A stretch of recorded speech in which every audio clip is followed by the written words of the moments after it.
This is a vampire book. People like to pretend that it isn't, but it totally is. This is a vampire book. Welcome, greetings all. I am, of course, Dr. Gentleman, and I apologize profusely for the hiatus between videos. I know the loyal audience I have of 4 people have been forlornly wandering the streets, not knowing when my next scintillating upload will be.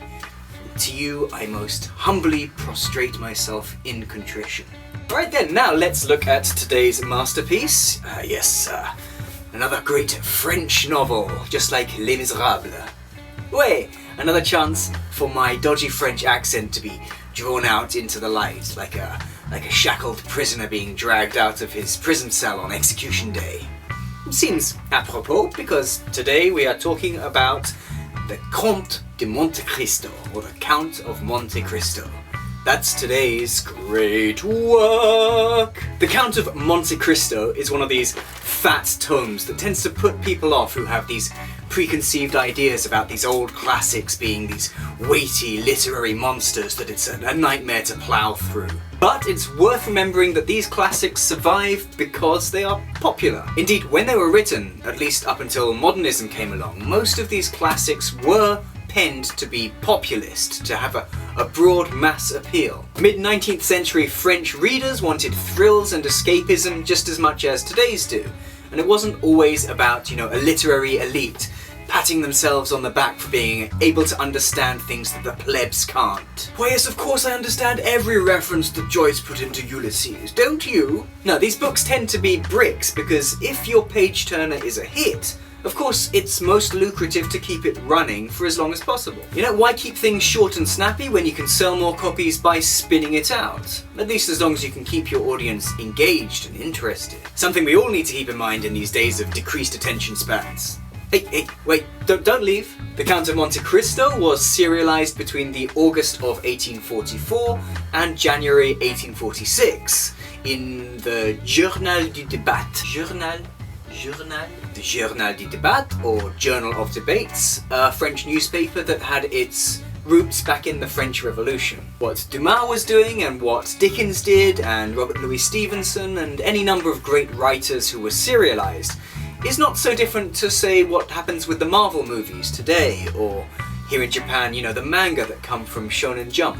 If you keep the audience hooked, keep them talking with big cliffhangers, then they're going to keep coming back and buying your cinema tickets, or your comic anthology, or your Journal du Débat. Totally nailing that pronunciation. And as with the best of these long-running series today, despite the impression of a sprawling, freewheeling plot, you do get the impression that Dumas has everything plotted out ahead of time. All the major plot points are there in his mind as he writes right from the beginning. And while of course, yes, there were fewer choices for your entertainment back then, these kinds of long-running serials were the big blockbusters of the day. And then, just as now, you could lose your audience if you don't keep them engaged. What we now term franchise fatigue was a looming threat then too. If the writer strayed too far from their original vision, or started just churning out the same thing over and over again, then the audiences could turn against them, just as we see today with things like Star Wars and Naruto, and it's starting to happen, I feel, with Harry Potter after these Fantastic Beasts movies. And actually I'd argue that the same happens, at least in part, with Dumas' other great classic, the stories of the Three Musketeers. But here I think he gets it just right. All this story was released in under 2 years, and I think he just gets it exactly the right length for telling the greatest revenge story ever told. The book tells the story of how Edmond Dantes gets vengeance for being imprisoned on his wedding day for high treason. He escapes and finds a buried treasure on the island of Monte Cristo. Monte Cristo! Years later, he returns as the Count of Monte Cristo and turns Parisian high society on its head, with his charm, his vast wealth, his influence, and quite possibly a few supernatural powers, not so dissimilar from that certain count from Romania. We discussed Dracula in a previous video and mentioned the influence that it took from this story and from Carmela, and I do think it's worth mentioning that this story was written about half a century earlier. Now, his revenge on the three members of high society who plotted his downfall is extremely satisfying to watch unfolding. I've decided not to do, long, involved plot summaries on this channel anymore because that tends to be where I lose people. But here in particular, I think it's a story that's best experienced by the reader, if by some chance you haven't read this novel so far. Although I mentioned the possibility of supernatural powers though, I think this revenge story works well because those powers are not necessary. It's the influence of wealth and the kind of fascination that society has with a newcomer who's very, very charming and attractive. He doesn't need to be able to turn into a bat or teleport in order to unfold his revenge plot. The way he causes the downfall of his three adversaries one at a time is really hypnotizing. It's like a snake charming its prey with simple grace. And the plot doesn't need to hinge on twists or surprises. It's almost the inevitability of what's going to happen that makes it so compelling. I've totally said compelling too much, haven't I? Riveting, engaging, compelling, fascinating. Vengeance, of course, is a classic motivator for drama ever since the ancient Greeks. But for me, at least, it's much more satisfying to see this kind of cold-blooded, meticulously prepared master plan. Now, once again, this is a vampire story, effectively.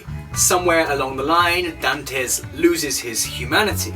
But it's worth remembering that kind of dark yet alluring character was pretty new to literature at the time. Though with my modern taste, to be honest, I find the supernatural elements kind of superfluous, some of the weaker parts of the plot. For example, there's a potion, just like in Romeo and Juliet, that can simulate death with perfect verisimilitude, and somehow horses can be induced to just run wild on cue. And sometimes actually it's the writing that breaks the immersion. Oftentimes we're very charitable to classics that are translated because if some of the prose seems strange, maybe it was the translator who was at fault. But there are some points where, while, if it didn't seem goofy back then, we just have to conclude that storytelling tastes have changed. There's this wonderful line, his eyes seemed to burn with a devouring fire. He leapt towards a dressing room.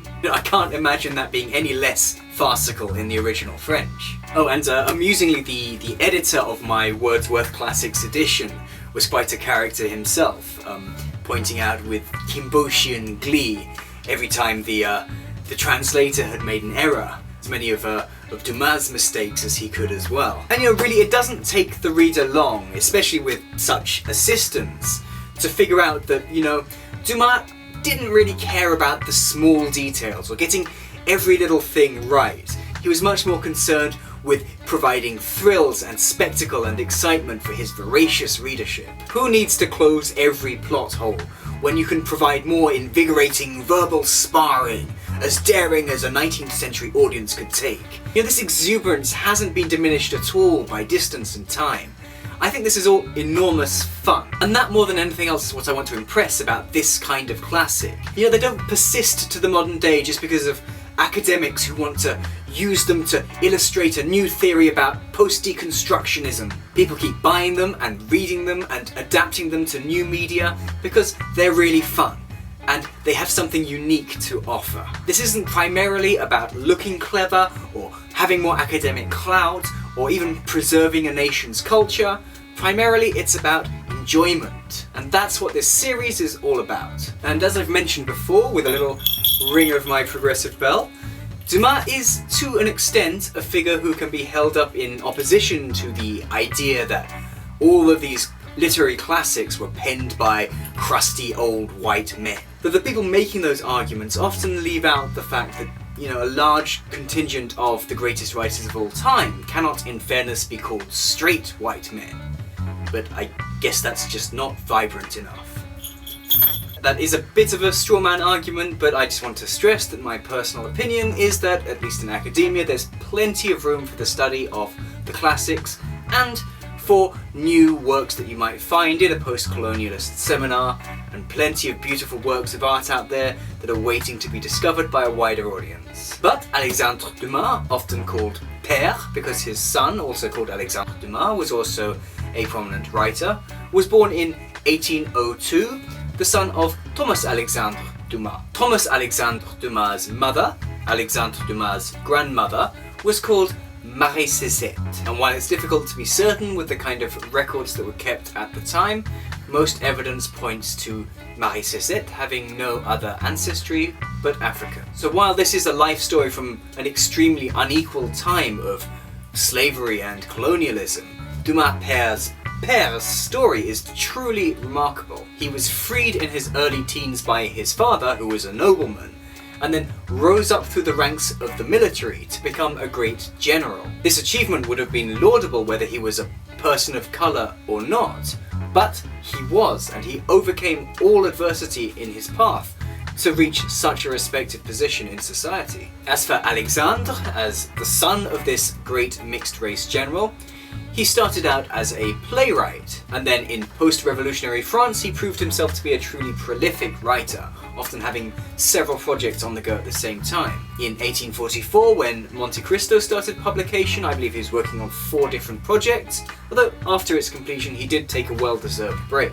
Now in literary terms it might be less sophisticated, eloquent, moving and, well-planned than its near-contemporary publication Les Miserables. But Monte Cristo is much more exciting and has a much more playful sense of what in today's times we would term cool. There's all the excitement of bandit kidnapping, searching for buried treasure. I love the invalid character Nortière, who, despite being only able to blink, can still influence everybody around him. There are courtroom showdowns as well, although there is admittedly another silly moment there where the guilty cannot possibly lie to defend themselves, so powerful are truth and justice. And central to what makes this work feel so modern is the character of the Count himself. Now mostly we see Dantes or Monte Cristo through the eyes of others, and it's clear what an impression he's made on them as this kind of Byronic figure. Now through the introduction here I learned with interest that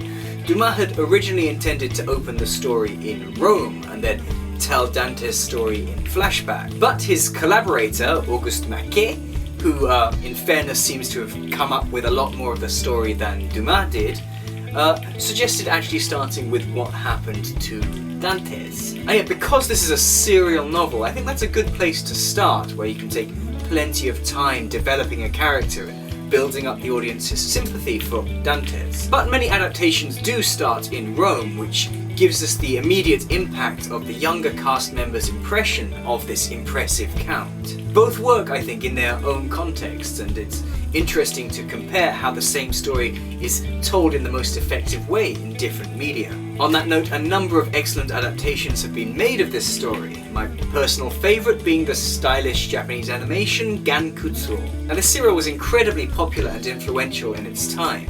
The story is sprawling and expansive and intrinsically tied to the changing society of Dumas' time. And certainly when considered in that context, the question of Dumas' racial identity is very interesting. Claude Schopp even suggests that through this story of vengeance, Dumas took a sweet revenge on the ostracization that his contemporary society reserved for his Caribbean origins. Though I would say this point of view is quite subjective, and the extent to which Dumas resented the society in which he lived is a question of personal interpretation, of course, which is best informed by close study of his biography. Gilles Henry actually considers most of Dumas' black characters to be stereotypes. And then there's the fascinating question raised by writers like Tom Rice, or Rees, not sure which it is, sorry. He questions just how much the remarkable life story of Dumas' father, born into slavery, educated basically as a noble with all the privilege that entails, then freed to begin a remarkable and distinguished military career until he's at the stage where he can butt heads with Napoleon. How much did that awesome success story influence Dumas' writing and his ideas of heroism? That's just one of the dozens of academic rabbit holes one can fall down when pondering this work. But whether considered in one of these fascinating contexts, or whether taken purely for its own sake, I think it's beyond doubt that The Count of Monte Cristo should be considered a great work. Okay, that's all I have to say about that.